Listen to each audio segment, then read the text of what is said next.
Hello everybody, welcome back to my channel. ரொம்ப நாள் கழித்து வெளியே போகலாம் அப்படின்னு சொல்லி ஒரு சின்ன பிளான் பண்ணியிருந்தோம். ஸோ அதுக்கு நாங்கள் எங்கே போயிருந்தோன்னா, பெரியபாளையம்லாம் தாண்டி தண்டலம்னு சொல்லி ஒரு ஊர். ஸோ நாங்கள் அங்கே போயிருந்தோம். அங்கே ஃபுல்லாகவே ரொம்ப அமைதியாக சூப்பராக இருந்தது. ஸோ அதை உங்களோட ஷேர் பண்ணிக்கலான்னு தான் நான் வீடியோவாக போட்டிருக்கேன்.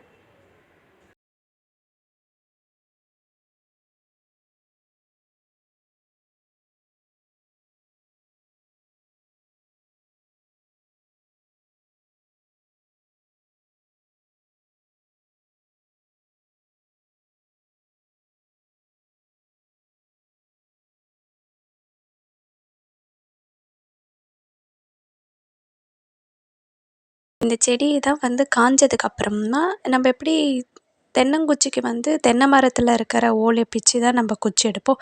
அந்த மாதிரி இது பூந்தொடப்பமா, இது காஞ்சதுக்கப்புறம் இதிலிருந்து வர்றது தான் பூந்தொடப்பம்.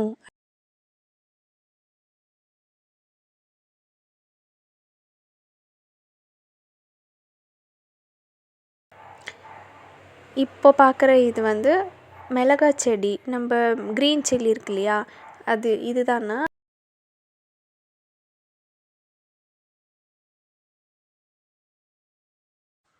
நெல் காஞ்சதுக்கப்புறம் தான் அறுவடை பண்ணுவாங்க.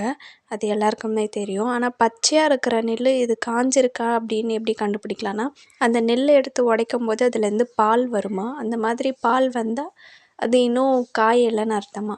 அது அரிசியாக இருந்துச்சுன்னா அந்த நெல் நல்லா இருக்குது, அப்போ தான் அதை அறுவடை பண்ணுவாங்களாம்.